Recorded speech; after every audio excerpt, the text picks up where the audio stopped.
খালি পায়ে থাকা রাহুল আমাদের শিখিয়ে দিল অন্যকে সুখী করার আনন্দ নিজের পাওয়ার চেয়ে অনেক বড়।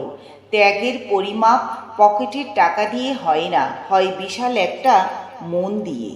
শহরের এক পার্কের বাইরে জুতো পালিশের কাজ করে 9 বছরের রাহুল। তার নিজের পায়ের কোনো জুতো নেই, এক জোড়া ছেঁড়া চটি পরে সে ঘুরে বেড়ায়। সেই পার্কের উল্টো দিকে একটি প্লাস্টিকের চালার নিচে তার বন্ধু কবির থাকে, যার একটি পা জন্ম থেকে অবশ। কবির হাঁটতে পারে না, তাই সারাদিন এক জায়গায় বসেই কাটায়।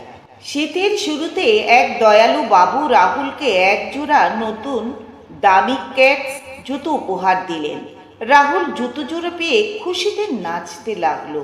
সে ভাবল এবার শীতে তার পা দুটো আর ঠান্ডায় জমবে না।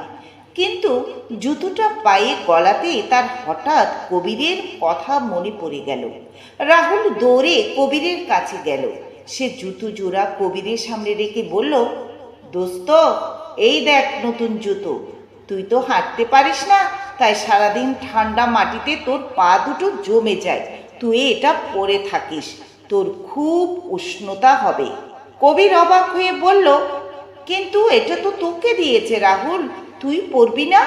রাহুল হেসে উত্তর দিল, আমার তো তাও ছেঁড়া চটি আছে রে, আমি হেঁটে হেঁটে কাজ করতে পারি, কিন্তু তোর তো কিছুই নেই। রাহুল নিজে খালি পায়ে থেকে তার জীবনের সবচেয়ে মূল্যবান উপহারটি বন্ধুকে বিলিয়ে দিলেন। বিত্তমানদের চেয়ে অনেক সময় এই পথ শিশুদের মনের পরিধি এবং ত্যাগের মানসিকতা অনেক বড় হয়। প্রকৃত বন্ধু ও ভালোবাসা কোনো অভাব মানে না। যার নিজের কিছুই নেই সে আজ অন্যকে উষ্ণতা দিতে নিজের সবটুকু বিলিয়ে দিল। প্রকৃত বন্ধু আর ভালোবাসা কোনো অভাব মানে না। পথের ধুলোয় অবহেলায় বেড়ে ওঠা এই শিশুগুলোর মনের পরিধি অনেক সময় আমাদের চেয়েও বড় হয়।